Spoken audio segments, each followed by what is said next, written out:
Hello, everyone, and welcome back to the OnlyKings podcast. This is episode 35 with Zachary Fabres. He is a dear friend of mine, an aspiring music producer, and a recent veteran of the United States Army. Admittedly, I got the idea for this type of cold open from Lex Friedman. If you haven't listened to his podcast, please, I encourage you to go do so. He is a phenomenal individual, and if somehow he's managed to find this podcast, thank you for the inspiration, sir.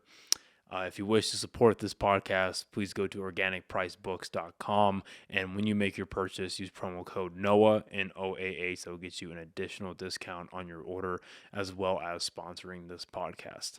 Enjoy our conversation.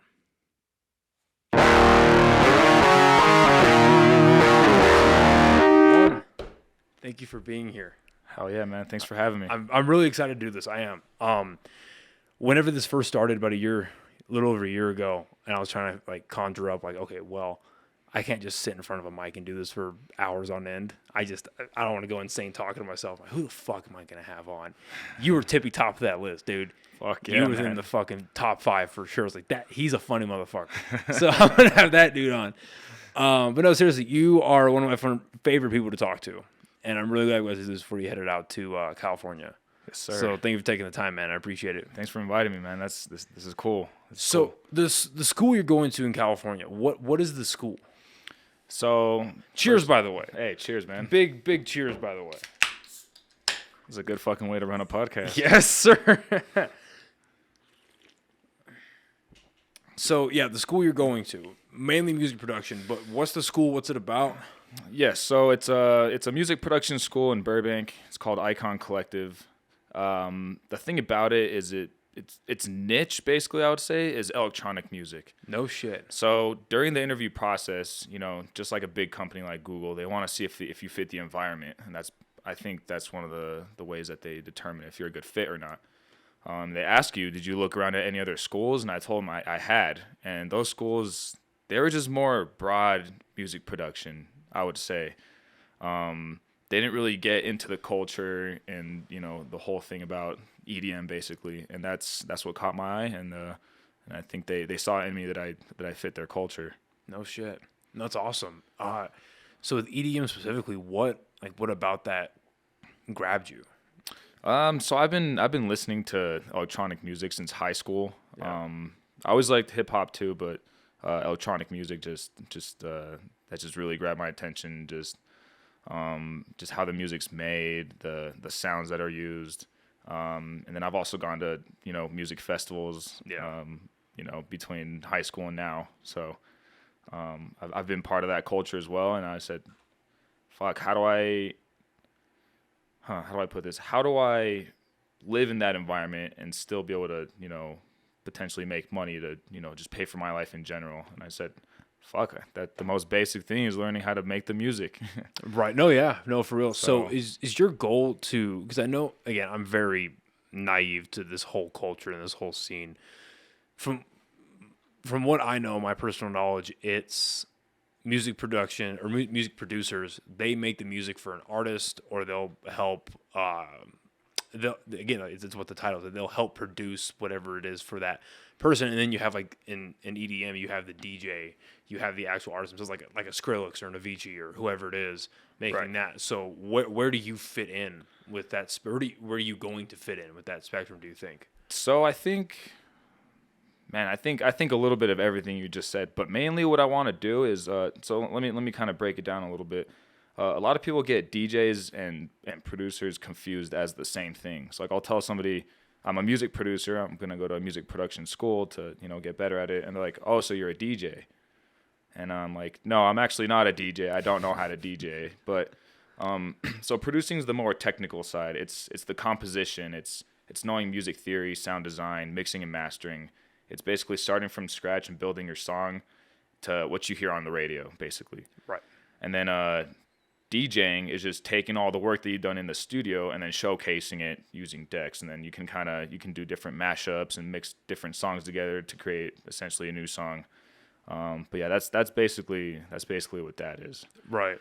But pretty much how you were saying, making the music and producing it for other artists, like rappers. I'd say that's more like on the hip hop side.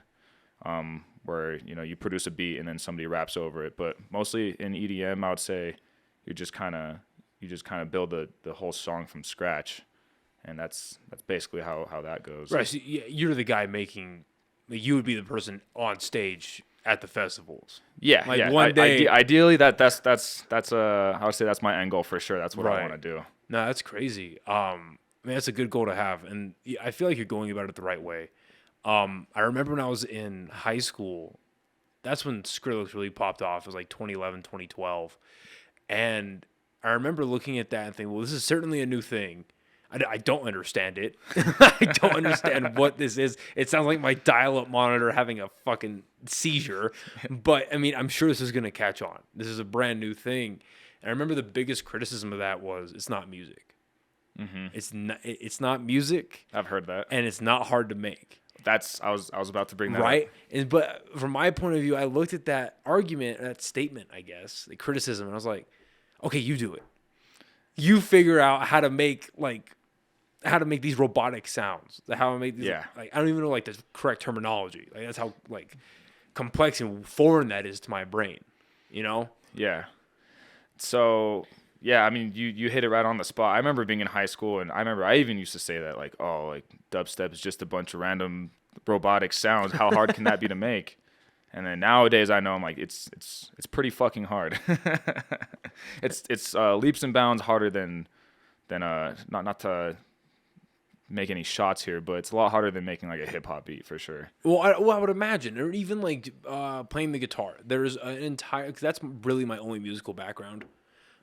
Is the guitar, and there's a full, like I said, there's like a whole spectrum of players who are just absolutely amazing at what they do, and it's everything from your acoustic Bob Dylans to the absolute, you know, maniacs like Jimi Hendrix, or the more of the modern like rock. Like my personal favorite is Avenged Sevenfold. The dude who's the front guitarman on that, Sinister Gates, just doing minute to 5-8 minute fucking guitar solos. And or like, do you know who Zach Wilde is? No, that I don't. dude is he's insane. He's a guitarist. He's a guitarist. He plays. He's been touring recently. Well, before the pandemic, tours with Black Sabbath or tours with Ozzy, right? And they came through Albuquerque. And I remember going to that concert, and this dude, he was doing a guitar solo for War Pigs.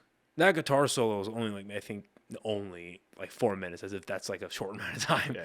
But like he did like a 15-minute guitar solo on the stage, and he like, because you've obviously been to a Sletta, right? Yeah. Yeah, he like got off the stage, walked that like the half box, got on a like hopped on, like box jumped onto a platform, kept playing, hopped off, and like it's insane. So you have that, to me, you have that whole spectrum.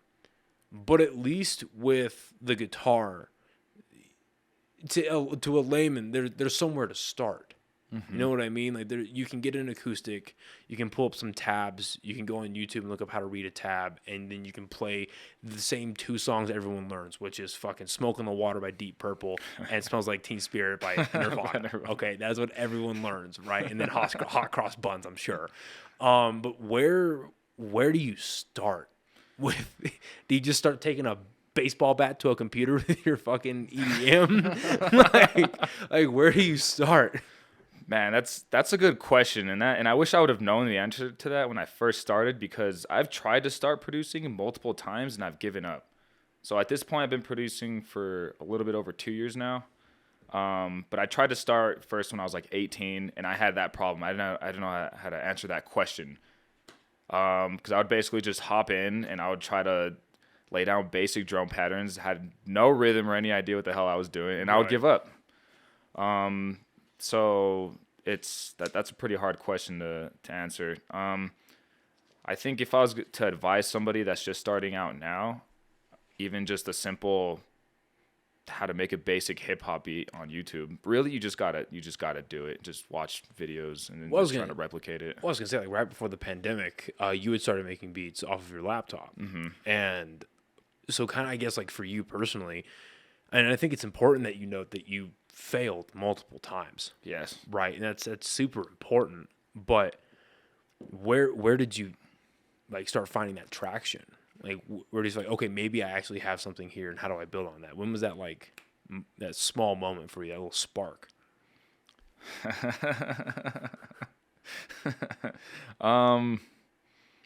Yeah, this is hard to explain. I know the exact moment and how it sparked. May have to talk to you about There's this. some certain instruments involved that helped you get there. Yes. Well, that's good. Yes. Certain instruments. Yeah. That you know. Some natural things were in play. Yeah. They stay in the back of your mind. You never forget it. Yeah. And it reminds you every time you're feeling a little down about your work.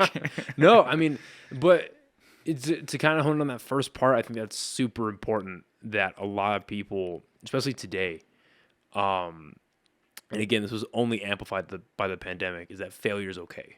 Yeah. You know, it's necessary. It's not only okay, it's necessary. I agree. It's completely necessary. And if you're going to start something that because you're obviously super passionate about it, if you've failed multiple times and yet you're still going to pick up and go to California and go to a school for it, you must love it. Yeah. Right. And there is a difference between, hey, I tried this, I suck at it, my heart's not really in it. Mm-hmm. But then there's also like, I failed at this, but I really love this. I really enjoy it. Why did I fuck up? How did I fuck up? Mm-hmm. Right? And how do I kind of recollect, regroup, and move forward? I'd imagine there's obviously there's the inherent love with like what the music is and that it's enjoying for you to listen to and stuff like that. But like in the process of making that music, what do you kind of like latch into? It's like, oh, well, this is what I love doing. I see myself doing this. This is fun to me.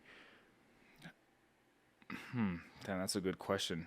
I mean, it's just the process of learning everything is crazy because you'll be working on maybe a specific task or skill within music production, and you don't get it for a long time, and then finally it just snaps, and then just once you finally get something, it's like, holy fuck, that's how that works, or this is why this happens, and it's crazy because there's just so much to it. Or another thing too is when you accidentally stumble upon something that you make this sound, or you do some crazy different thing that you haven't done before, and then you remember that you heard that on a song, you're like, oh, that's how they did that. And it's crazy because it's just, and a lot of times when you're just listening to music, they have a bunch of like ear candy and little sounds in there that you don't really notice until you start, making the music, and then you start realizing how they did that, and you're like, holy fuck, it's crazy. That's interesting. No, I think, and I'd imagine it's a huge like point of motivation is when you find what these people, because I'm sure there's people in this community that you look up to. Yeah, most definitely. And that you look at, and you're like, yeah, that's kind of like, obviously I don't want to be exactly like them, but I want to hit the marks that they have, right? Achieve something akin to what they have, if not better.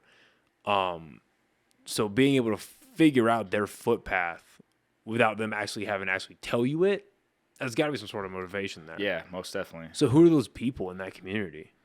Man, there's a couple of guys. Some guys are definitely bigger than others, but one guy I always loved listening to growing up.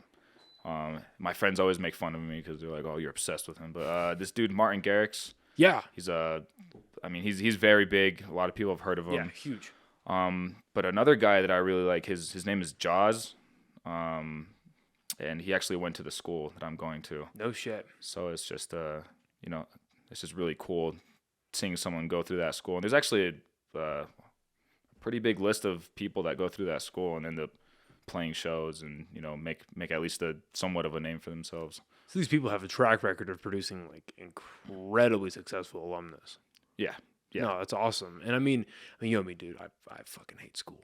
I can't do school, and I want to very badly. But like, it kind of in the same vein that you are. I gotta go to school for something that I love. Mm-hmm. I mean, I can't just go and get a safe degree because I hope it'll make me money. I can't. I understand. And I mean, you've already been to school. Yes. Like you've gotten your bachelor's degree. Yes. Like so, and now you're gonna go back to school. Yes. So, what do you think that what you've learned getting, because you got your business degree, right? Yeah. Okay. So when you got your business degree, what do you think from that you're going to be able to pull out of and put into your production schooling, or at least as a professional going forward? So for one thing, for, school wise, if I can, because I got a pretty good GPA getting out of school. Yeah. So if I can get a degree like that it was cool, it was interesting, that I have passion for it, not really. So if I can get the grades I did doing something that I didn't really care that much about, then I can only imagine, how good I can get at something that I actually do care about.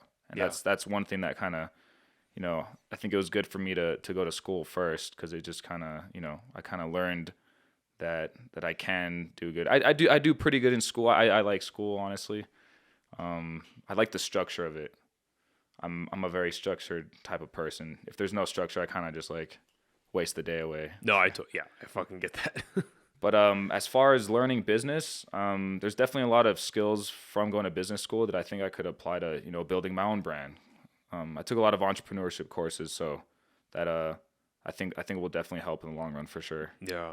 No, it's awesome. And so the way you were able to get that bachelor's degree is not necessarily, it's not unique, but it's super awesome because you came out without fucking student debt. $0 which is awesome, courtesy United States Army.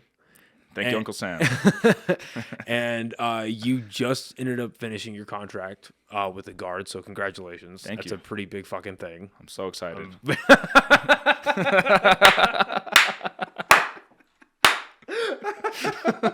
That's fucking funny. I'm sure you are, dude. So because originally, I mean, you wouldn't know this looking at you, but originally you're not from the States. I wasn't born here. No. Yeah, you weren't born in the States. You were born in Chile, right? Yeah. So when did you first come over? How young were you when you came over to the States? All right. So I was born in Chile, and I moved to the United States when I was 10. Okay. But I was, I have dual citizenship. So even when I was born, I already gained American citizenship. My mom's from here. My dad was from there. Okay. But yeah, my mom, basically, long story short, she wanted to be with her parents for a little bit because they're getting old. So we ended up moving back here, and I've pretty much been back here ever since. That's awesome. So, I mean, that's not nothing. You spent a whole decade in a different country. So growing up there and then transitioning to the States, what was that like for you? Because I mean, as a kid, kids get fucking traumatized nowadays changing schools. Yeah. You know what I mean? It's a different zip code away. Yeah. Let alone going from a whole different. So like, I guess we'll start with that. Like, what was the culture in Chile like when you were there? So I don't think I got too much of a crazy culture shock because I went to an American international school. Interesting. So I would take, most of my classes were actually in English, and then we'd have our Spanish class, of course.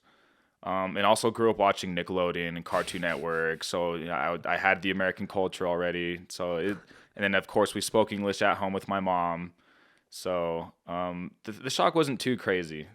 The only thing was I expected the typical American scenes of like, you go to school and then there's like the bully laying up against the locker, and you're like, oh fuck, dude, what do I do? Is he gonna shove me inside this locker? You know what I mean? I had those kinds of images going into school when I first got here.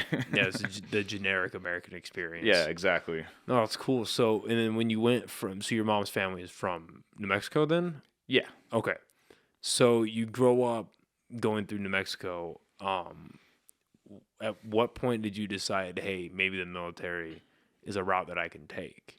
Because again, that's not a small decision. Yeah. Right. Regardless of what component you're going into. I mean, everyone within that service loves shitting on the other. Mm-hmm. But in the grand scheme of things, you are making a commitment. That is a pretty sizable thing. And now looking back on that, being able to look at the very beginning, where was that start for you?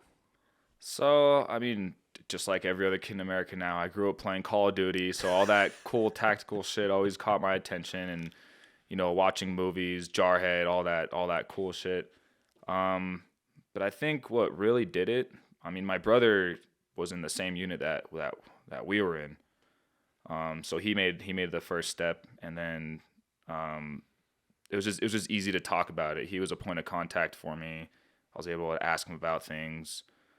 And then, I just wanted to do something different, something that normal people don't get to do every day. So that's why I didn't choose a, highly technical job that would get me a secure job getting out. I wanted to do something that I wouldn't be able to do anywhere else, or that even some, you might argue that some people might pay to do it, Right. But yeah, it just, I saw my brother going through it, and I ended up pulling that trigger and decided to hop in. Looking back on it, how honest was he with you about his experience? Do you think? Man, I remember when, like, I think he was still a PFC or maybe just became a specialist, and him and his buddies come over and they're like, yeah, dude, you should fucking join the infantry. It's so fucking cool. We get to shoot saws. And then I'm like, oh, fuck yeah. And then like, and then and then I remember joining, and I get to the unit and they're like, oh, fuck, man, what did you do? You fucked up. And I'm like, you fucking assholes told me it was sick. So what year did you join? So I signed the contract December 2015. So that was 6 years ago. It'll actually be 6 years and 2 days. Okay. And then I went off to basic 2 months after that in February. Interesting.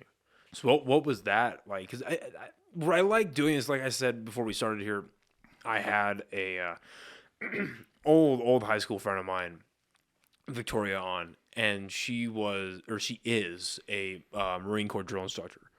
And I mean, I just love being able to get these experiences out and get these stories out, because I mean, this is something 1% of the population will ever do in their life, right? Like you just said, everyone loves playing Call of Duty, Battlefield, Medal of Honor when that was still a thing, and everyone loves watching the movies, but no one ever does it. So what was your basic training experience like? Man, well, I mean, from what you can remember of it. Just like anybody else, you get there and you're on fucking the kitchen detail and you're serving chow and you're like, holy fuck, what did I do? I could be back home just chilling like I was before. But I mean, you slowly get into the groove of things. I wasn't ever particularly strong at PT. I mean, obviously I would pass my PT test, otherwise I wouldn't be here. But I don't know. I definitely struggled with a little bit of PT, just like a lot of guys do. A lot of guys go in skinny as shit, and they obviously don't feed you enough. I mean, I had a pretty good experience. It fucking sucked waking up early as shit. It sucked when the fucking drill sergeants would come in fucking with their bullshit at 3 o'clock in the morning. They come in. These assholes on 2 hours of sleep came in doing their jobs. Yeah, they come in. They're probably arguing with their wife all night, and they come and take it out on us. Oh my god. But it was a pretty solid experience. I mean, it was real fucking cool learning. I mean, fuck, they changed the length, I'm sure of basic training, and I think that was a good thing. Because even though it sucks being there for longer than you need to be, honestly, I think that, I definitely forgot and didn't retain a lot of the information I learned there. Obviously, you're tired of shit. This is the first time you're receiving this type of information ever in your life. So when you get to your units and you've seen it, these privates come in and they're fucking lost as shit. So that was kind of definitely a part of that. I mean, I learned quick, but I think it was a good thing that they changed the length of it for sure. Yeah. And just going from that point, the genesis of what your 6-year tenure was, and looking back on everything that you've been through, aside from the benefits that you've got, like the physical, like monetary health, and then the health benefits that you've gotten from doing that, like, I think, unfortunately, it's starting to kind of taper away in our culture what it means to be a veteran, what it means. Because it's just like everything else in our culture, it's getting monetized. Oh, yeah. Every other day you hear about a veteran-owned CBD company, a veteran-owned coffee company. There's another dude who went and did this and wrote a book, which is great. I mean, that's awesome. But the point I bring up is that at the end of the day, and this is a very not well accepted, not very savory opinion for a lot of people to hear, but I mean, I personally believe it. The military is a job. It's a job. It's a job, right? You signed up for the job, and now is it a dangerous one? Possibly. There's a million different jobs in the military across the 5. No, I guess now 6 because of Space Force. Yeah, that's right. Across the different branches, there's a million different jobs that go from what you did with the infantry to aircraft mechanics, dudes who work on subs, admin, finance, military police, cyber now. Cyber is a huge thing now. So yes, it can be a dangerous job, and I think across the board, it's a mentally for sure. unencumbering job for sure. But at the end of the day, it's just a job. And so the point I'm trying to get at is we're getting into a culture now where people are very, relatively anyway, they're easy to make their money off of their veteran status, right? It's like, well, because I'm a veteran, you should buy my product. It's like, well, is it good? Yeah, they need a little bit more of an argument than that, right? You know what I mean? And so the point I bring up is through your time, what do you think you're going to be able to like extrapolate that from that the most? And then just really, because it's a great experience, for anyone who does it and makes the most of it, it can be a really great experience. So like moving forward, because I mean that the culture of EDM music and music production is such a far cry from what the military is. Oh yeah, you know what not I mean? Even close. It is such an absolute far cry from it. So what do you think you're going to be able to translate over from the military to help propel you and become successful to the point where you want to be anyway? Man, this might be kind of cliche and a little bit cheesy, but even just like the basic things, being resilient. Actually, the biggest thing that I like to keep in my mind, and I think about this almost every day, like when you're going on a ruck march and it fucking sucks, and they say just next foot in front of the other. That's all you can do. Eventually, you're going to get there, and they're going to tell you to drop your packs, and you're done for the day. And I think that it's such a simple way to think about it, but you're just stubborn as a mule. You just next foot in front of the other, and it might take you 5 years, it might take you 10 minutes, it might take you 100 years, but eventually you're going to get there. So it's just that resilience, it's that grit, and I think that can translate to anything in life, even something like the EDM culture for sure. Well, yeah, because and you're completely right. I mean, having that mentality of mentally fit, in my opinion, is just as, if not more important than being physically fit. Mm-hmm. Because I don't think you're going to be physically fit if you're not mentally fit. Right. I agree. If you don't have the mental ability to go to the gym every day or to go to the gym frequently, eat properly, day in and day out, you're not gonna turn over the results that you want. Yeah, it's mostly mental. Yeah, there's no way you're going to. Yeah, I just think it's funny watching people come out of something such as structured and rigid as the military, and then going and doing something that's such a complete polar opposite, which is awesome. I mean, I think that's fucking awesome. So when do you finally go to that college? So December 30th is orientation. Class starts January 3rd this year, so in a couple weeks. Have they kind of disclosed to you or told you anything about what their like COVID policies are? Because I mean, California is like, they're turning into something that is not America right now. I don't know what the fuck is going on over there. On many different levels. I don't know what the fuck is going on over there. We'll find out. But have they like told you anything about what their policy is, what their vaccination policy is? So this might not look too good on my part. They've sent me like their legal document that talks about the COVID policy. Yeah. Have I read it? No. I'm fully vaccinated, so I kind of, right in one ear out the other. Yeah, a little ignorant to say this, but it kind of doesn't really matter to me anymore at this point. Yeah. Yeah. So I don't know. Yeah, that I don't know about. Well, the reason why I ask is because I wanted to start going to our college here, either UNM or CNM, just depending on what I can figure out first. I've got some bullshit going on with UNM. But I wanted to start going to film school and knocking that all out because, again, that's just the college. Like, I have an associate's degree in criminal justice, which is the equivalent to a participation trophy. But it is. It's the same exact fucking thing. I sat in a class and stayed awake. Good job. Here's your fucking paper, dude. But I want to actually go and do something that I give a shit about, And recently, I don't know if you heard about this or not, but UNM has changed their policy on vaccines. And, so it started with our governor, Grissom. Right. That fucking lunatic. Lunatic, dude. Like, I don't know how you could be that crazy and that stupid all at once. Like, it's quite shocking at times. But she decided that the definition of fully vaccinated is fully vaccinated and a booster. Oh, so they changed it to that now. And now UNM, of course, followed suit. Oh, crap.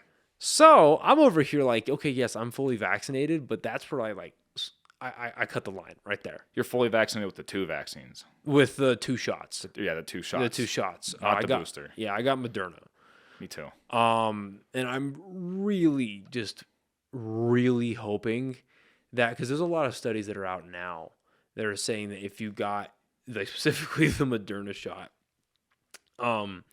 if you got it early on, because I got it back in March or April, around there. So it's like, if you got it early on, at this point, because of how weak that vaccine was, it's like you never even got it. It's like it's in and out of your body.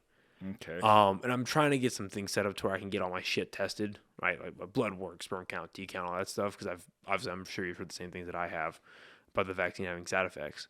Mm-hmm. But yeah, dude, I'm not getting that fucking booster. I can't see myself getting that booster. I feel the same way. You know, I don't mean, you know how I feel, and I'd love to know how you feel, but like, I don't trust the fucking government, dude.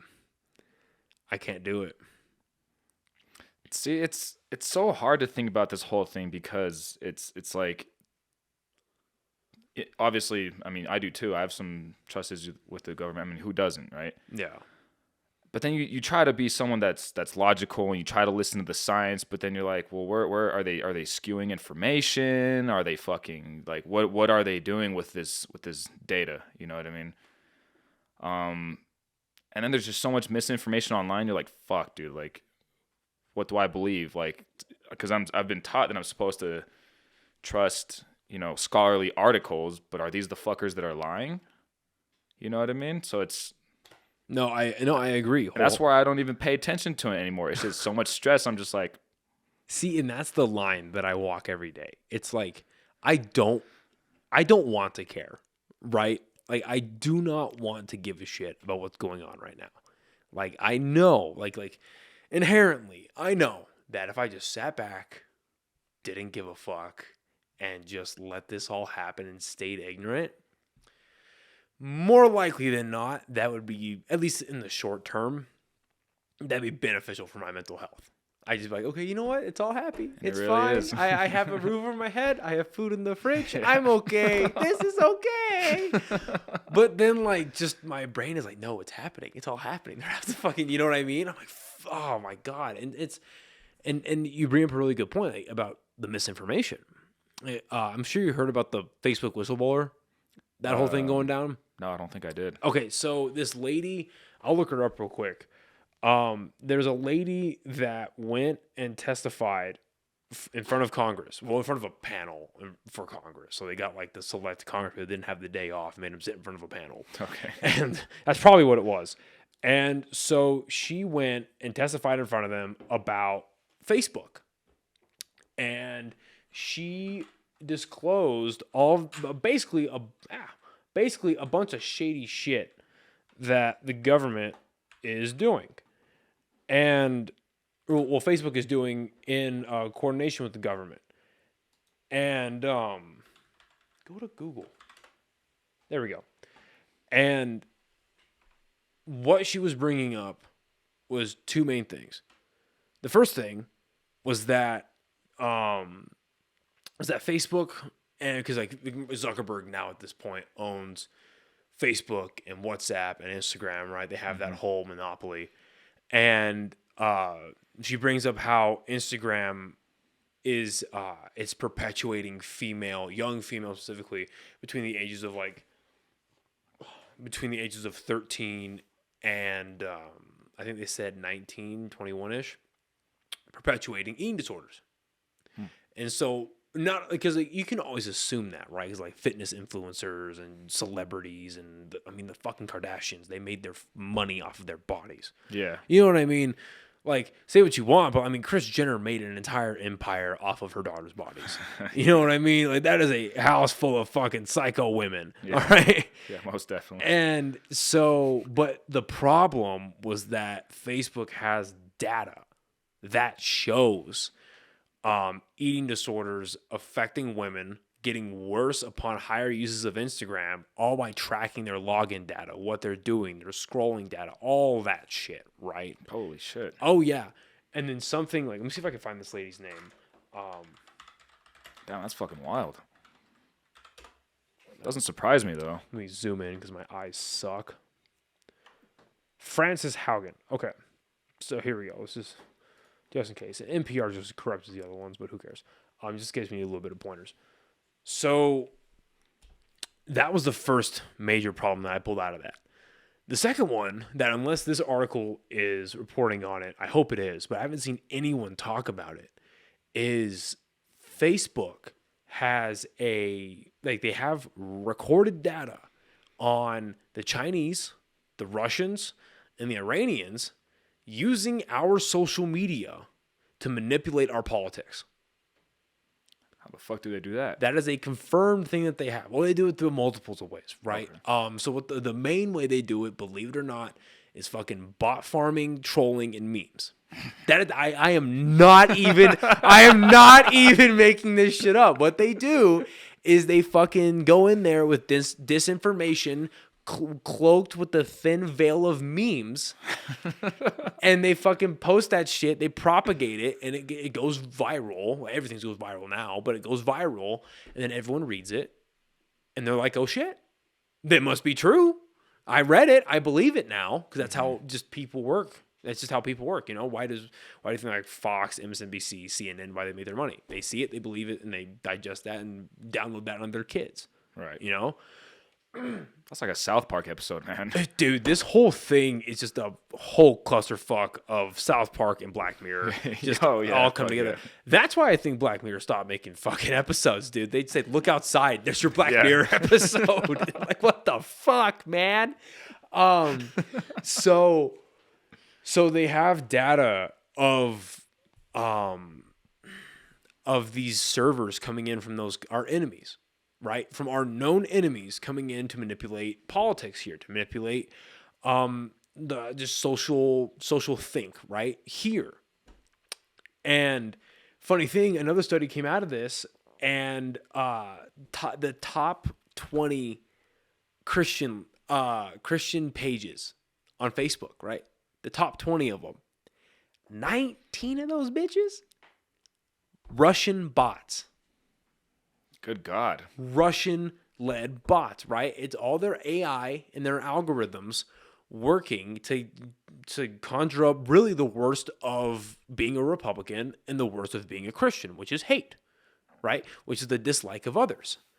And like they had a recorded thing. It was right before the pandemic, where they orchestrated a Texas Republicans meeting. Again, a bot was doing this. A Texan Republican meeting literally right across the street from an Islamic meeting. Now that's a troll right there. You know what I mean? Yeah. So, holy shit. Yeah, no, it's super fucked. So with Facebook, with the whistleblower coming out, she was an insider on Facebook. I don't stop. Yeah, so the health concerns, and this is mainly talking about the body dysmorphia in young women. And another point that I like bringing up too is, so I don't know if you're on TikTok or not. Do you use TikTok ever?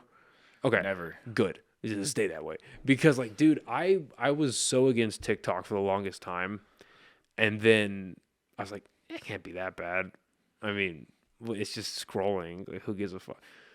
Dude, like, I've made a pretty good habit of not, like, texting and driving, Instagram, Facebook, Snap, whatever it is while driving, right? Maybe if I'm at a stoplight, I'll check it, put it down, but not while I'm actively... Right. But, dude, TikTok is fucking addictive. Really? I was TikToking and driving, dog. TikToking and driving? What the fuck, dude? Yeah, man. So because I would find myself just being like, I want to find memes, I want to find horrors, I want to find like all this bad shit that I like. You know what I mean? Just everything. It's just this bad shit. And then I look into what TikTok actually does, right? So it's documented that it's ran by a Chinese company. A. B. It is stealing all of your personal data. And I'm sure you heard about it. That's why Trump was trying to ban TikTok here in the States when he was still president. He had the right idea.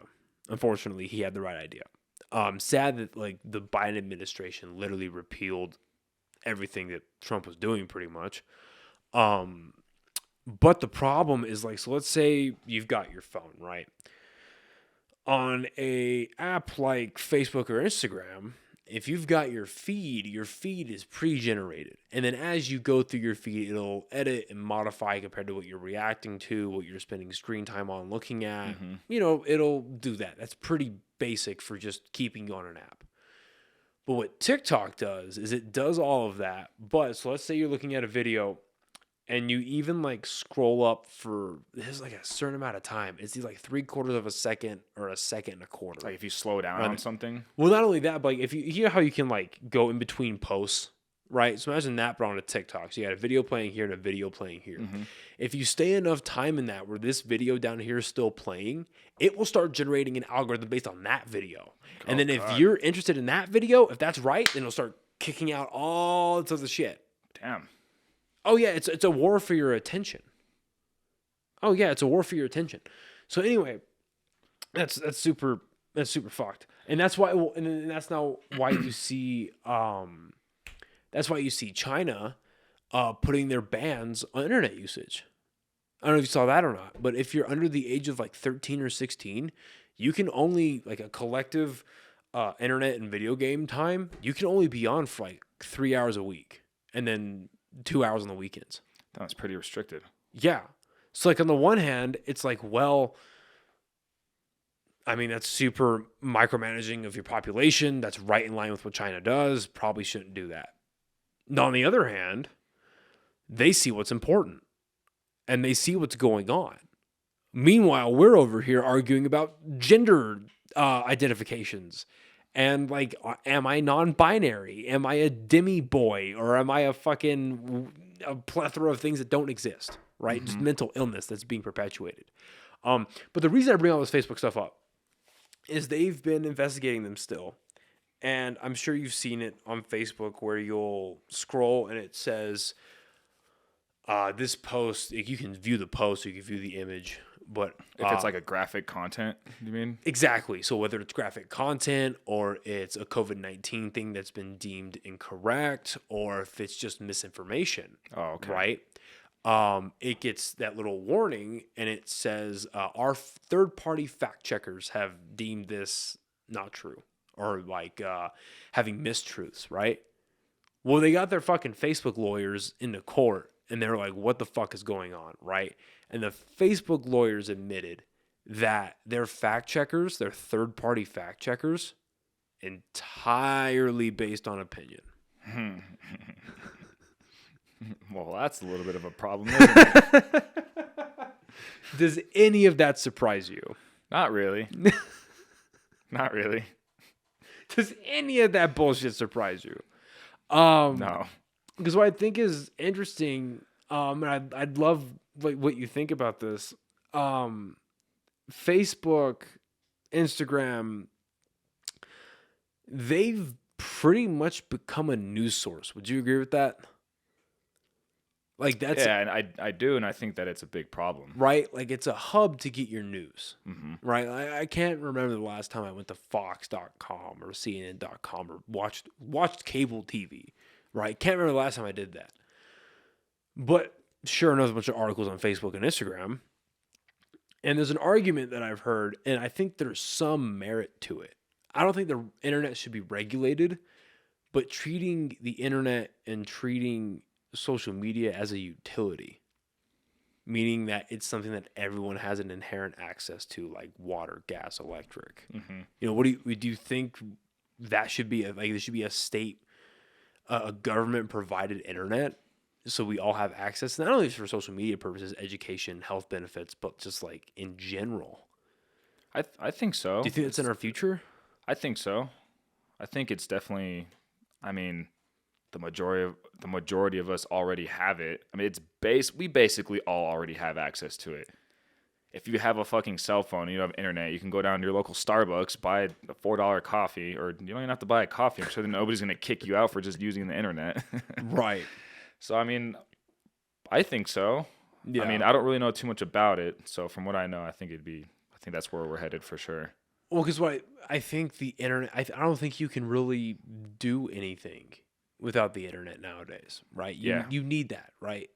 I think it is just as vital to your success of all margins, right? It's vital to your success just as getting water, heating, and electric and gas. But then that, how I put this, like, I think about that sometimes and I'm like, well, if you throw the internet in as a utility and it's provided by the state, at that point, how do we really not? Because they're already manipulating the internet, right? The Democrats and the Republicans are both doing their thing to push and pull, and obviously the Democratic Party is winning right now. I don't think there's any question about that. Because you still have people defending Biden and defending that he is still mentally well and that he's still fit, to be president.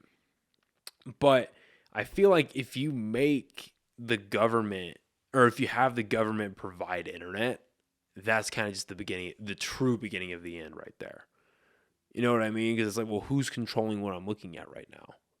All right, and we know that Facebook and Google's a big perpetuator of this, where they just kind of just sell your data off, right, for better or worse. But I don't know. I just, after this whole COVID thing and seeing like the powers that our government is willing to take control of and then not really release, it's just something that's kind of like, well, where do they stop?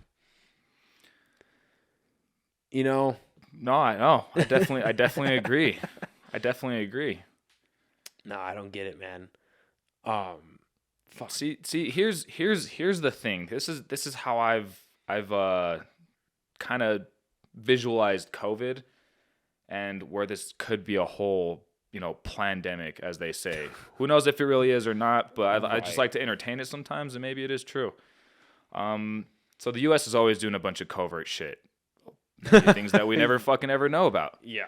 And one of the things that you can look up, and I may be wrong, but I'm pretty sure I'm right, is in Chile, the CIA basically helped start the dictatorship, for better or worse, because they wanted to kick out the previous president. He was a socialist. America doesn't like that shit. So if they can do that on a nation scale, who's to say the U.S. or even the UN, isn't doing this globally? Because some people might ask, oh, well, if COVID's fake, why is it around the whole world? Well, the U.S. is pretty powerful, and so is the UN. They could definitely, run a full-scale global operation like that with the help of a few of our allies. So I just like to entertain that idea. Yeah, it's not too far-fetched, bro. To be honest, because if you would have told somebody that this was going on back when it was going on, they would have been like, you're fucking crazy. It's a conspiracy. Look at it now. Yeah. So for people listening on not YouTube, what we're looking at right now is, so what he brought up is a real thing amongst, if you want to get into conspiracies, I've got a fucking whole list to pick your fucking brain with, because I'm a nut, obviously. But it's Operation Condor. And basically what it was, a U.S.-backed campaign of political repression and state terror involving intelligence operations and assassination of opponents. It was officially and formally implemented in November of 1975 by the right-wing dictatorships of the southern cone of South America. So yes, all that stuff happened. And you can get into we've been toppling and building governments the entire time, and that's why they thought they could do the Middle East so well, right? But you look at history, that's why people like Alexander the Great couldn't even conquer the Middle East. That's a tough spot, man. Because they just wait. One They of hide the in their caves. one of the first quotes that the Taliban gave before, or like right after the Americans like completely pulled out of Afghanistan, was, okay, yeah, we knew this was gonna happen. This is obviously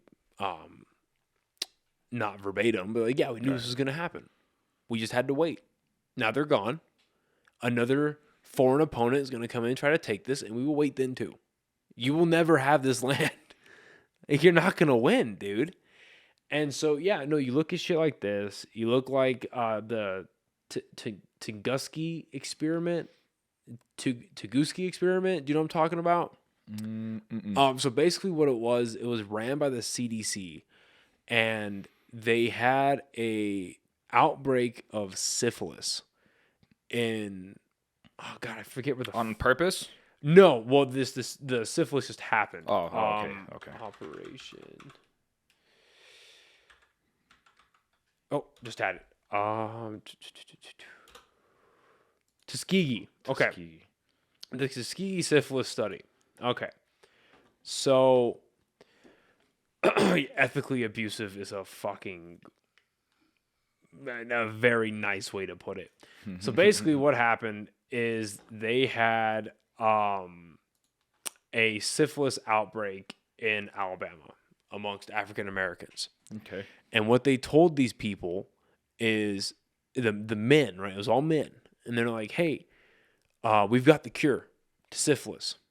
We're going to give you guys the cure, and we're going to study you guys to make sure it works.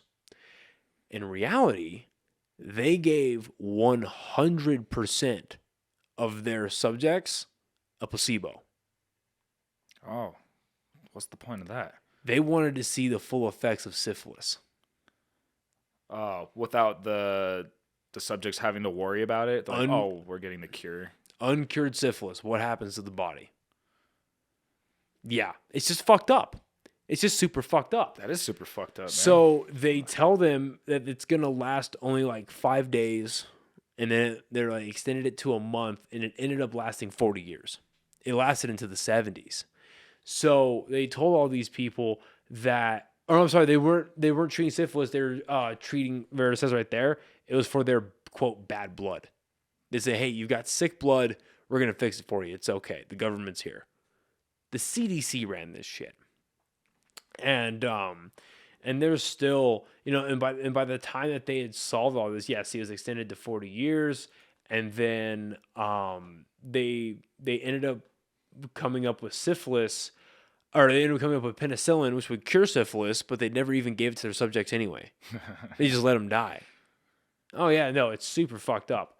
But my personal opinion, when you come to, because I've heard that theory about the pandemic, right? Mm-hmm. I don't think that they planned for this to happen. Did you just milk the shit out of it? Yes. I think it was another 9/11. They allowed it to happen, right? They knew something, because we have recorded documents of, hey, we know that the World Trade Center is going to get attacked. It was the World Trade Center. It was, okay, we have reports of New York getting attacked. They had naval ships outside the coast conducting preventative drills against suicide bombing airplanes the day before. And they just kind of let it. Yeah, no, but they just randomly had them do it. Just to show like a preventative, like, oh, hey, we tried training. Sorry. Oh, okay. You know what I mean? Because I mean, when you look at, where is it? Well, Wuhan, right? Mm-hmm. When you look at the Wuhan lab, now the NIH has completely like stabbed Fauci in the back. I don't know if you heard about that or not. Yeah. So what happened was they. Wait, what's the NIH? The National. I don't want to butcher this, but I'm pretty sure it's the National Institute of Health. Oh, okay. Not that. Whoops. Yeah, National Institutes of Health. So, what they decided to say was the big argument once people started catching wind that, oh, maybe they started doing gain of function research there. That was the big question.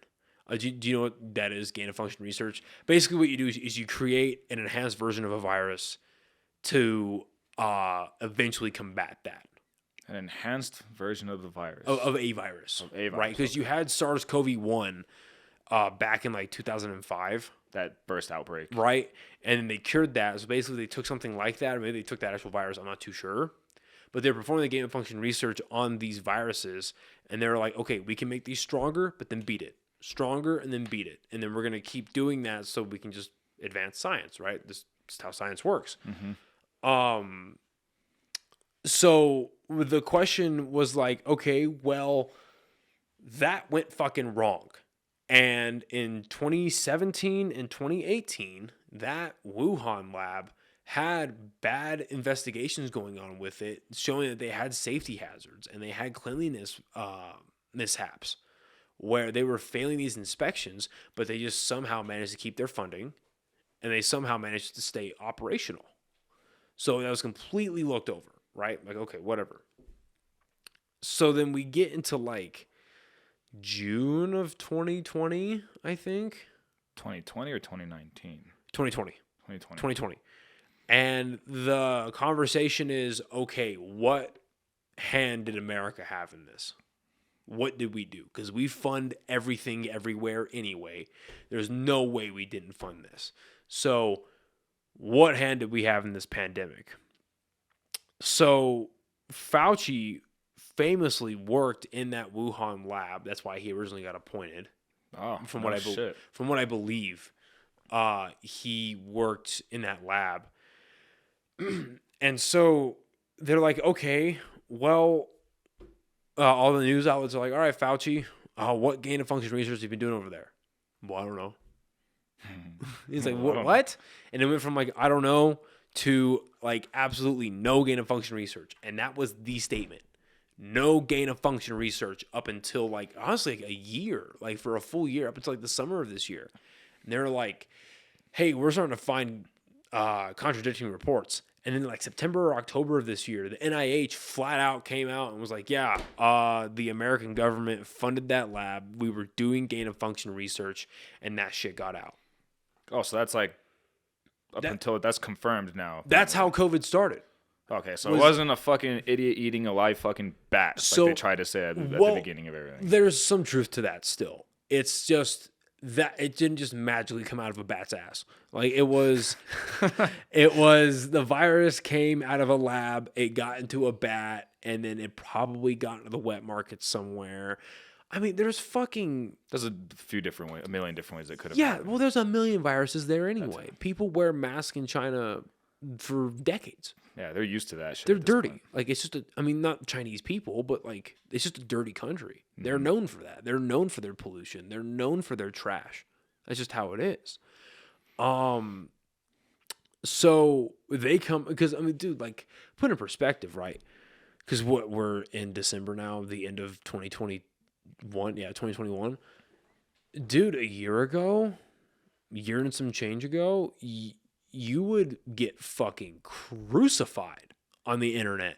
If you had like some sort of status, you would get fucking crucified for talking about a lab leak theory. You would get absolutely demolished, banned, and fucking blocked and zucked and all that stuff. Zucked?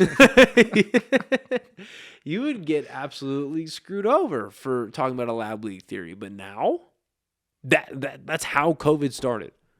Is we funded it. That's crazy. I didn't hear about that. Yeah, we watched. I'll try and find some stuff on it.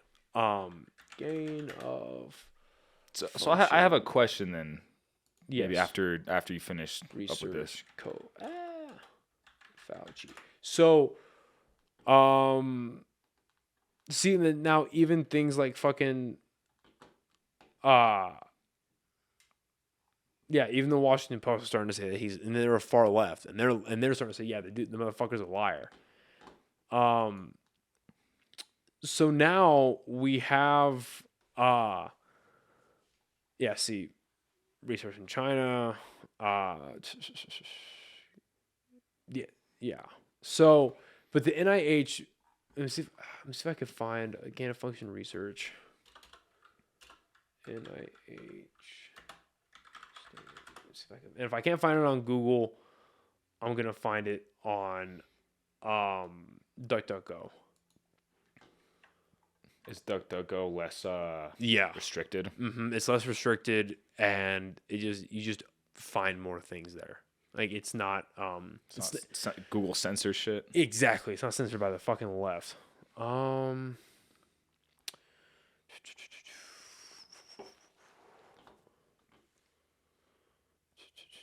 See, that's a fucking flat out lie. I wish I could fucking have, because my buddy who usually does this, his name is Joey. He's really good at finding shit. And I remember reading the fucking NIH statement about gain of function. And they admitted it. They're like, yeah, they're doing this. And then like this whole like floodgate opened up about Fauci. And what they were doing is they were experimenting on dogs. Yeah, see, there you go. See, it's the first fucking thing on here is NIH admits U.S. funded gain of function research in October. The first fucking result. But on Google, it's hidden. Yeah, you got to probably go to like the 10th page. Yeah. Hopefully to find it. Yeah, see, so there you go. It's by the fucking New York Post. That's about as left as it gets. But now, after this happened, there was this whole fucking thing about like the unethical shit that Fauci's been involved with. So he was doing these these experiments where they were getting these certain type of bees, I think. Yeah, they were torturing these beagles, and they were using these type of bees or wasps or some shit, and they would get the dog's head and isolate it in a box, right? And let loose these insects in the box. Oh, God. And see what it would do to the beagle. And they would cut the fucking vocal cords of the beagle so it wouldn't fucking bark or scream. That's what the bees would do? No, the humans. Oh, I was like, what the fuck? No, the humans would stop it from barking. So it's just kind of silent. Yeah. Let me see if I could find like what. So what's the point of all that? Dude, I couldn't fucking tell you. Yeah, introduced to biting flies that carry a parasite known to be harmful for humans. The beagles were reportedly allowed to develop infections for 3 months before they were euthanized so their blood could be collected. News of the studies. Yeah. Yep. Yeah, infecting and cutting up dogs, frightening monkeys, and addicting mice to cocaine that don't lead to cures or vaccines while humans die from Alzheimer's, HIV, cancer, multiple sclerosis. It's a bunch of fucked up shit. So yeah, we were using taxpayer dollars to torture animals. Beyond, because I mean, like, again, this is a super,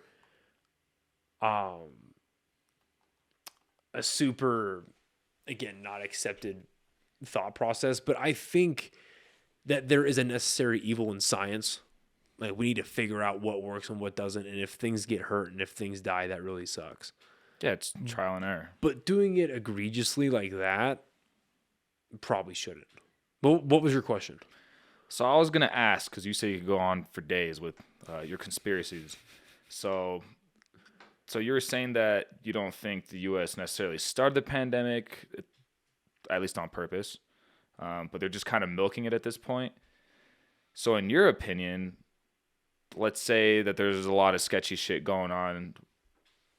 Well, what do you think? What do you think is the role of the pandemic? What are they trying to achieve? What is their purpose behind the vaccine if it's not for health purposes, or at least to protect us? Do you know what I mean? Like, what's the point of all this?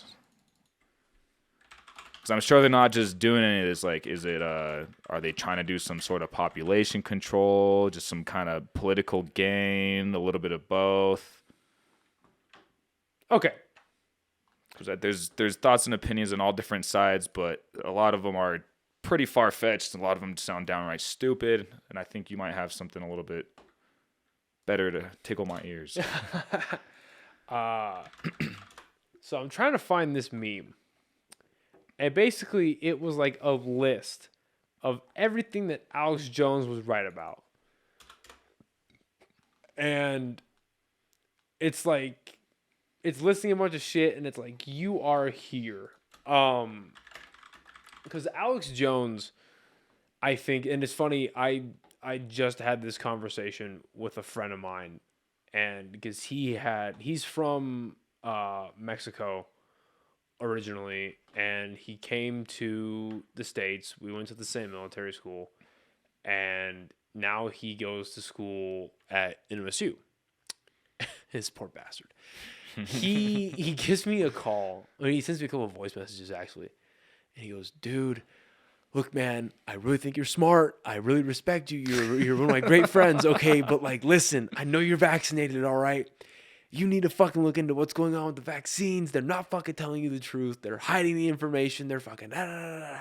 And he goes, dude, the fucking government is out to fucking... And he just went on this whole rambling spree. Damn. And I hit him back, and I was like, okay. It's okay. He's like, dude, I'm freaking out, man. Yeah, he's like, dude, I'm freaking out. I don't know what to do about all this information. This is all bullshit. We've all been lied to. This fucking pandemic's they just want control. They're gonna give it back. They're trying to fucking kill the babies. They're trying to fucking and I'm like, all right, bro. Listen, it's okay. It's okay. Most of what you're reading about is correct. Oh God. The government, I'm not gonna lie to him. I'm like, dude, the government does not like you. The government wants to make money off of you. In fact, most of them hate you because you're in their way, especially if you're a free thinker. You're in their way, and they would love nothing more than control you and make money off of you. They are greedy. They fuck kids. We know that now. We know that our government is ran by pedophiles. Like, that's all but confirmed at the end of this Maxwell trial. And just the best advice that I could give him was go into this with an open mind and really just form your own opinion, right? Really decipher for yourself. Okay, maybe the lab leak theory is real, but the baby blood drinking thing isn't.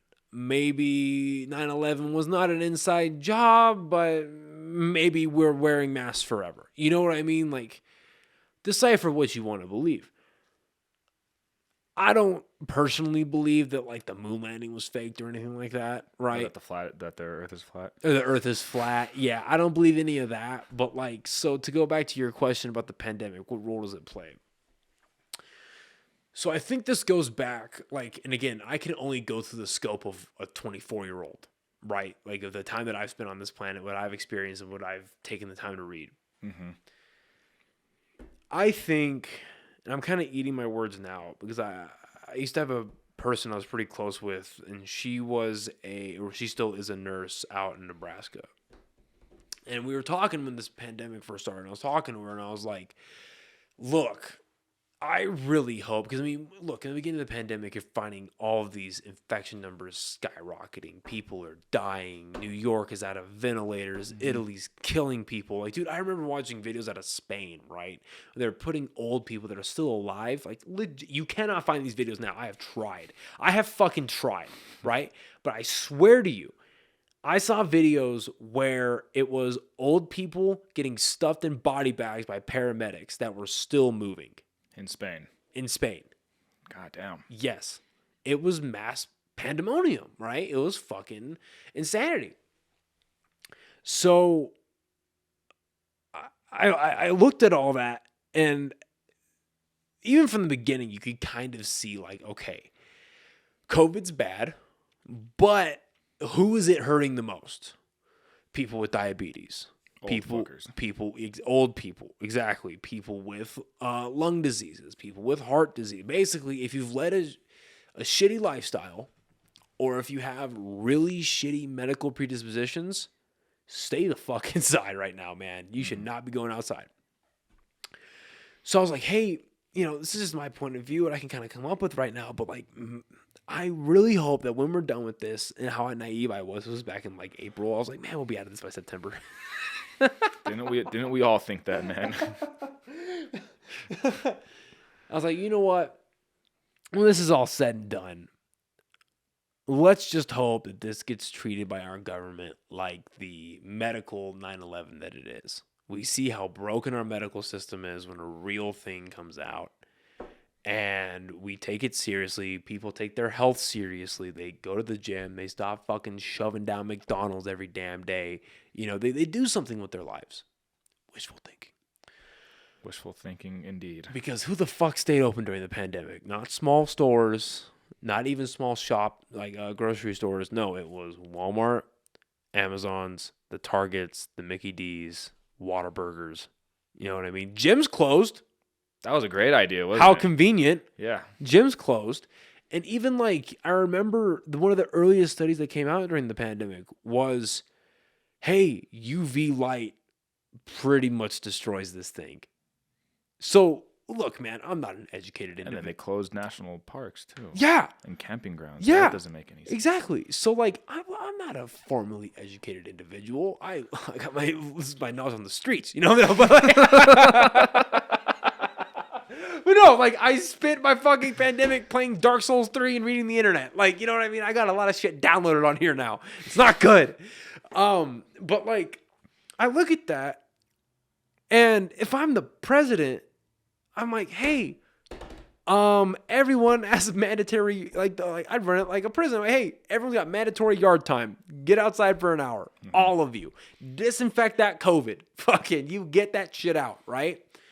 And it's interesting because in a lot of where black people predominantly inhabit parts of the country, right? When those hospitals started getting filled with people, in general, they found that most individuals were, I think it was like over 70% were vitamin D deficient, right? And vitamin D is a very key thing in beating COVID. But they found in African American communities that like 93% of African Americans were deficient in vitamin D. Because they're darker. Exactly, because their skin is just not absorbing the sun well enough, and then deficient, right? And nobody takes their fucking vitamins anymore. Mm-hmm. Hardly anybody does. I mean, if you don't want to take vitamins, that's more power to you, I guess. But like, I mean, I take vitamins and I love it. Yeah, I do too. Yeah, I take my fucking vitamins. And it helps. So you have this thing where it is absolutely just ravishing the fucking the country. While there are high infections and there's a lot of deaths at first because we don't know what the fuck to do. At the first point, it was we need ventilators. Then we find out 5 months later, hey, ventilators kill people. Don't do that no more, right? So did you know that? No. Okay, so basically what they found out was that if you got put on a ventilator, basically, so they thought it was, okay, we're going to have the ventilator help your lungs breathe so that we can get the virus out of your system and go. In reality, what was happening, because COVID is so foreign to your body became completely dependent on that ventilator. Oh, so then when you remove the ventilator, you're removing your lungs pretty much. Just dead.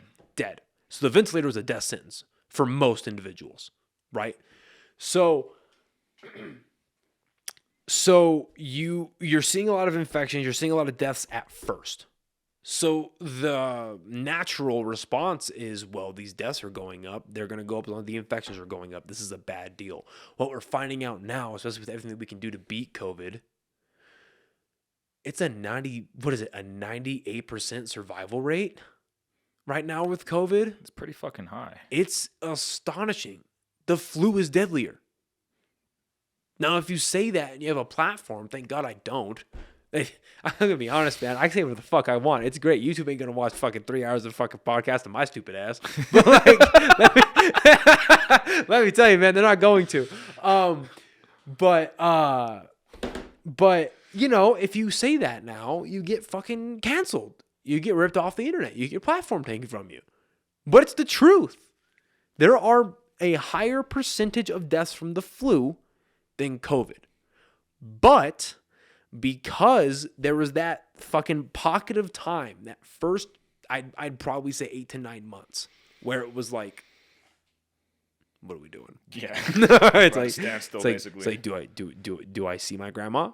Does my grandma die? Do I have a birthday party? Do I go to work? What do I fucking do? Right? So everyone stays home.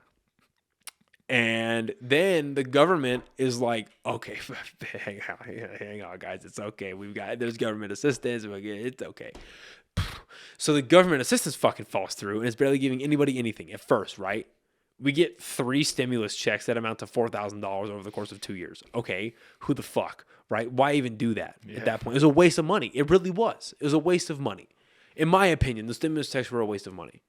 So they do all that. But what they pump more money into is they pump more money into unemployment. So now you've effectively taken this opportunity where you take this opportunity where the... You yell at me. You take this opportunity where everyone's staying home. There's mass joblessness. The government has to step in and pay your bills, right? Straight up. The government has to step in and fucking pay your bills. Okay.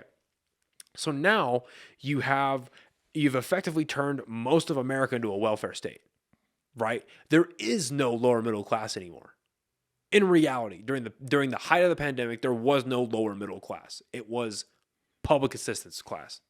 Unfortunately, it's what it was. Because socially speaking, I'm more liberal than I am conservative. I think things like the food stamps /SNAP /WIC, whatever the fuck that is, I think that has a place in society. I think government assistance has a place in society. Yeah, most definitely. But welfare societies are not a good thing. A society completely dependent on the government is not a good thing. It's just not fucking good. Do you want socialism? Like that's not a good option. Socialism and communism fails every time, right? So you turn America into a welfare state. Okay, now that we're finally sort of coming out of this pandemic, the one silver lining that I can genuinely pull out of all this is that the state governments, Texas and Florida of all places, got their shit together. They're like, no, COVID's not that bad. The economy is right now, because now we know how non-lethal COVID is, the dollar is more important than public health right now. I'm sorry, but it is, right? So we are opening our shit back up. We're allowing concerts. We're allowing sporting events. We're allowing the economy to come back. No masks. No masks. And people say, well, it's not that bad to wear a mask. Well, you're right.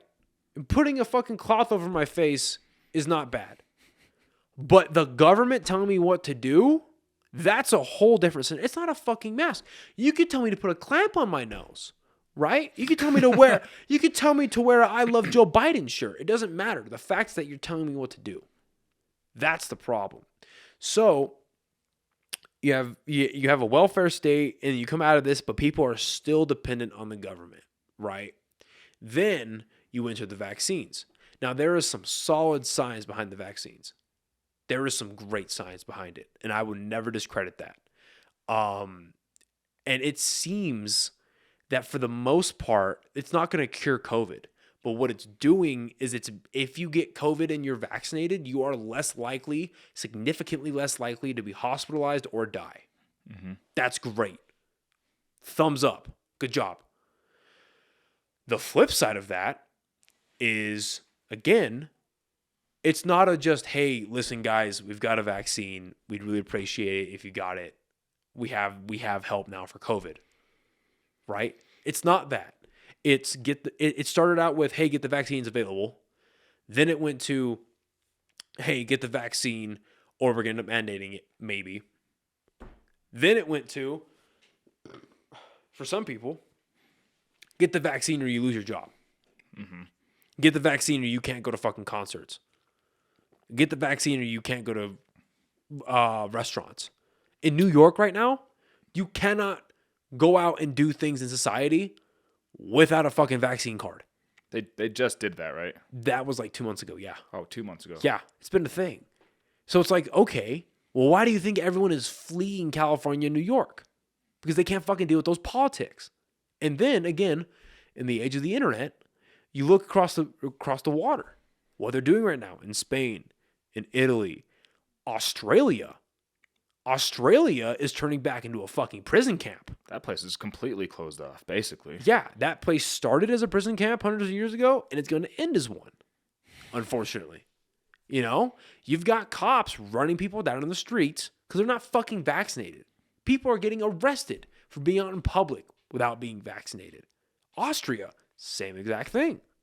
So, and then what's unfortunate is you had people, you have celebrities and individuals in this country that people look up to, and they were protesting incredibly hard for not protesting, but advocating very hard for the Biden-Kamala Harris campaign. They get it, they all celebrate. And then now let's get the vaccine. But if you noticed, now that all these studies are coming out about the side effects and the deaths and all these horrible things out of the vaccines, celebrities are not fucking talking about it. And the only ones that are the ones that have already been this predisposed leftist nut jobs. You know what I mean? I'm all for looking up to celebrities. If you see someone that's successful and you want to be like them, learn from them. Joe Rogan made this happen. I mean, you can't look around and I'd be like, oh, where he got that idea from? That was genius. Sit down at a table with another person? Those mics look familiar. You know, like, you know what I mean? you know? But, like, when you're looking up to these people for the wrong reasons, you know what I mean? And so now, like I said, now with the vaccines, it's the government pushing it on you. And now it is also, they are actively hiding these horrible side effects. So there are side effects. Dude, we're having people our age, if not 35 years old, healthy basketball players, football players, soccer players, dropping on the field, on the court, heart attacks. 12 people, and the military is hiding this right now. At least the command at Fort Bragg is. A buddy of mine who just got out of the military, he used to be active duty at Fort Bragg, talking to his buddies that are still there. They've had... 82nd? Yes. They've had 12 people die of pulmonary embolisms. These dudes were fucking... First of all, 82nd Airborne Infantry guys. Dudes. Yeah. So they were Airborne Infantry guys. They were SF. Oh, shit. They were a master diver. Can't even run 2 miles now. That's a hard fucking course. Because how fucked up his lungs are. Another buddy of his, before the vaccine, him and his wife were like, hey, we're going to fucking have a baby. Then the whole Afghanistan shit happened, 72-hour notice, shipped out to Afghanistan, stayed there for a while, and then came back, right? And then in the process of just coming back during a pandemic and then all these things happening, he ended up getting the vaccine, military mandates it, gets the vaccine. Trying to get pregnant. Dude and his wife can't get pregnant. Wife gets tested, eggs are fresh. Awesome. Great, ready to go. She's not vaccinated. Not vaccinated. There actually, as far as I know, there are not any studies against that are showing that it has negative side effects in women, reproductive wise. The guy, his sperm count is as close to 0 as you can get it. It's like he only has like the fucking like fluid and nutrients and semen, not actual sperm. It's just, they're just dead. They're just not being produced anymore. Yeah, so you have all of these horrible side effects that's not getting reported by the media. And then, I mean, there's a great mashup. Let me see if I can find it real quick. I'm trying to stay off of Facebook and Instagram right now because Spider-Man comes out on Thursday. You don't want to see any spoilers, I don't want to see no spoilers. But brought to you by... So basically, population control is maybe at least one of the goals, if there's many. Yeah, so look at this. So then you log on to you turn on your TV, and you try to watch the news, your morning TV, whatever it is, and these people are hiding the side effects from you, right? And you see shit like this. Is brought to you by Pfizer. CBS Health Watch sponsored by Pfizer. Anderson Cooper 360. Brought to you by Pfizer. ABC News Nightline. Big fucking company. Brought to you by Pfizer. Making a difference. Brought to you by Pfizer. CNN Tonight. Brought to you by Pfizer. Early Start. Yeah, so they obviously Brought to you by censor the Pfizer. shit out of all the Friday information. night on Talk about a Aaron fucking Burnett Out Black Front. Mirror Brought to you episode, by dude. Pfizer. This week with George Stephanopoulos is brought to you by Pfizer. This weather report brought to you by Pfizer. Today's countdown to the royal wedding is brought to you by Pfizer. And now a CBS Sports update brought I've to you by heard, Pfizer. I don't know if Meet this the is true, but press. I've heard Data that they've download. Brought to you by essentially Pfizer. paid off in This some version way, of shape, or CBS form the this morning. FDA so that they could get approved. So I heard from somebody. I don't know who. Did I look it up? No. I'm sure that happened. I've also heard that they're using that emergency act to push the vaccines very quickly to get that past the FDA, which I'm very confident to think. Right, I'm very, very confident in that. But you see the point, right? Right. Like, how the fuck do I trust that? When the same people that are saying buy my product that you don't trust inherently is sponsored by the people making the product. Like, for me, for instance, I have a sponsor. Guess what the fuck it is? It's an online comic book store. I'm the dude to buy comic books from, right? Like, I know what the fuck I'm talking about. I don't exactly think these are the dudes that you want getting their product injected in you. I mean, inherently, that just does not sound like common sense to me. So you talk about population control. That is something that Bill Gates has gone on record talking about. Like, I think it was 10 years ago, 8 years ago. He went on record saying that we need population control, and one of the best ways to do it is via a vaccine. Let me see if I can find it on this page. Let me just...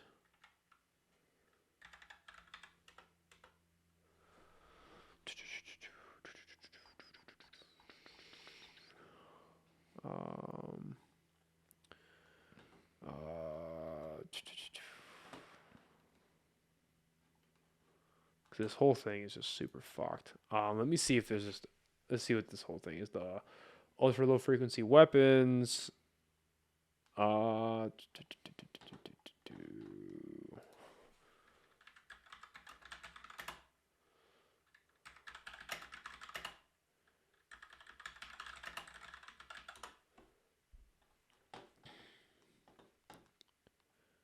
Bill Gates. Oh my god. Okay. So let's see if there's anything on here. But yeah, so they dumped fucking $40 billion into fighting the COVID-19 pandemic, which is, like, again, on paper that's fucking great. But I'm pretty sure that there was a let's see, look, there you go. Tuskegee experiment. That there was a quote from him where he was talking about see, where they were talking about trying to figure out how to do the population control via vaccines. But also what's very scary is there is a TED Talk from Bill Gates. And he's talking about what the next pandemic is going to look like. Yeah, this was like 6 years ago, too. Did you watch this? I've seen it. It's been a little bit. Be a highly infectious virus rather than a war. Not missiles. We have invested a huge in a epidemic. Let's look at Ebola. It's a tough challenge to track. The problem wasn't a system at all. We didn't have a group of I've seen this epidemiologists before. before Yeah, you've they seen were ready this? to go. Did a Yeah, great but job. for people watching or listening that aren't watching right now, it's called Bill Gates and the Next Outbreak. We're not ready. It's a TED Talk, and basically, over the course of this 6-minute video, he breaks down what COVID is. He gives it all of the attributes. It's a respiratory illness. There's going to be mass hospitalizations. Going to have major side effects. We need to do all these things. And he's right. Like, again, if you want to look at this through a aspect of the government is cool, billionaires are cool. They're not here to fuck us over. They just want to make money, but they're not going to fuck us over. That's fine, right? I mean, and he's right. We should have done all those things. And I think personally that it was really poor planning that Trump just dismantled the pandemic. Like, there's a department of our government that was like a task force for pandemics that Obama put in place, and Trump just dismantled it in like August of 2019. Oh my god! And he was just like, "Oh, we don't need it anymore. It's fine." But no, it's super fucked, man. I don't know. So, to go back to your original question to kind of close it out, the role of the pandemic, it's in film they call it a MacGuffin. A MacGuffin. It's a MacGuffin. It's the thing in the movie that moves the plot forward. It's Indiana Jones, right? They need to go get the Lost Ark, right? Let me try to think. It's just the object that they need to go get, right? Or the thing they need to go destroy. In Star Wars, it's the Death Star, right? It's the Empire made the Death Star, let's go beat it. And their whole plot is devised around the Death Star. Or it's just this like magical tool that is the solve all for the plot, right? So here it's the pandemic happened and they're using it just to milk their government powers. I mean, and the only solution from this is not going to come from the feds. It's going to come from the state governments, right? And that's why you're having a huge overturn in, I think it was Jersey, somewhere in the East, very blue state, just elected a Republican governor with an African-American female as lieutenant governor. And people called her the fucking black face of white supremacy. Yeah. That is how far our fucking country's gone, dude. No, it's sad. It's real fucking sad what's going on right now. But real quick, because I'm a fucking nerd, and we kind of brought it up a little bit earlier before we close this out. This week is a very big week. Fucking Spider-Man comes out. You're notorious for not watching movies, but do you have any interest in Spider-Man, and how can I convince you? All right. So when I was a kid, I used to love fucking, Tobey Maguire Spider-Man. So I watched those three. I used to fucking dress up in a Spider-Man costume. I had the silly string fucking web, and I fucking loved it. Yes, keep talking. I know what you're talking about. After that, I haven't really seen too much Spider-Man, but I would really like to see Tobey Maguire pop his head into this if he does. And I've heard he might. I'm trying to find it because I had that same. I had that same toy. Where the fuck is it? It had it was like silly string, right? Yeah, dude, that's all it was. Yeah, it was this guy right here, right? Yeah, dude, there it is. The web blaster. Yes. Okay. Yes. So I fucking. God, when was this? This was the 29th of November, I think. 29th, 20th of November is a Sunday night. I stayed up until 1:30 in the morning getting these fucking tickets for Spider-Man for me and my friends. Dude, the servers fucking crashed. Damn. On Fandango, Cinemark, all that stuff. Dude, those servers fucking crashed. I had my laptop going with Fandango, and I had my phone going, and I'm just refreshing, trying to get through. But yeah, the rumor is that Tobey Maguire will be showing back up. I mean, you've seen the trailers, right? No. So we're not gonna watch the whole thing. But since you brought up the Tobey movies, what's neat about all this is, God, please no spoilers. What's neat about all this is you've got fucking Doc Ock from Spider-Man 2 showing up. It's the same actor. Oh, nice. And see what's neat is this part here. Not Peter Parker. You're not Peter Parker. So he's recognizing that that's not fucking actually the guy from the other movie. Yeah, it's not Toby. He's like, hey, you're not Tobey Maguire. Yeah. Right? And then as well from the Raimi movies, you have Green Goblin's back, Which is the same actor? same. It's Willem Dafoe. Oh, nice. Yeah, Willem Dafoe is back. What's his name? What's his name's father? Harry Osborn. Yeah, James Franco. James Franco. There we go. Good guy. And then you've got the Sandman is back from Spider-Man 3. And you've got Electro and Lizard from Andrew Garfield's movies. That's cool as fuck. I am super fucking hyped, dude. Well, I don't think I can watch this until I watch the other Spider-Mans first. Yeah, well, that's the thing, man. I don't exactly agree with what the Marvel movies have been doing with Spider-Man right now. It just hasn't been all that great.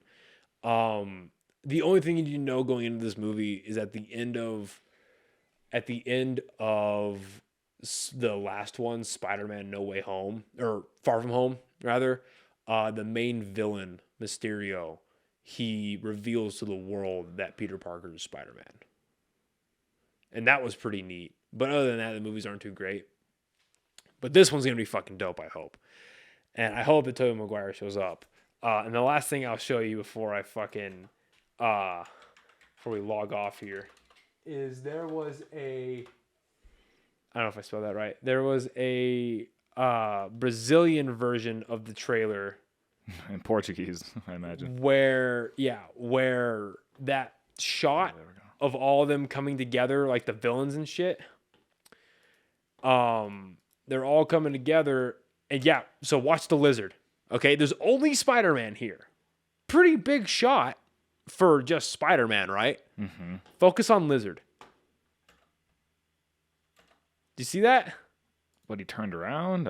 No, he gets fucking kicked in the face by nothing. Oh, I thought he turned around. Yeah, no, he gets his shit rocked by a ghost. Because Marvel's notorious for editing out things in their trailers to hide spoilers. Oh. So wide shot, you got Tom Holland going this way. I'd imagine you got Andrew Garfield going this way, and you got Toby going this way. Fucking Toby's back. Toby's back. I think that's a great way to end the podcast. Toby's back. Toby's back. Well, listen, man.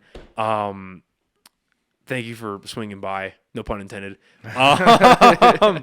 And I'm really, really happy for you that you're going to go to school and pursue what you actually love.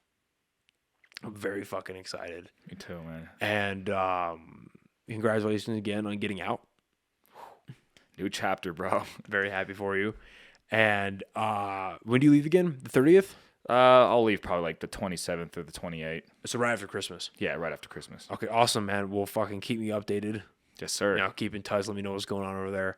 And I'm super excited for you, man. Thanks, man. I appreciate that. And I'm glad we were able to do this. I'm glad you were able to come by and see everything. So yeah, sorry. We were supposed to do this last week, and that's all good, man. Some quick complications came up, but we got back to it. Yeah, shit happens, man. All right, thank you again so much. Thank you, man. Bye, everybody.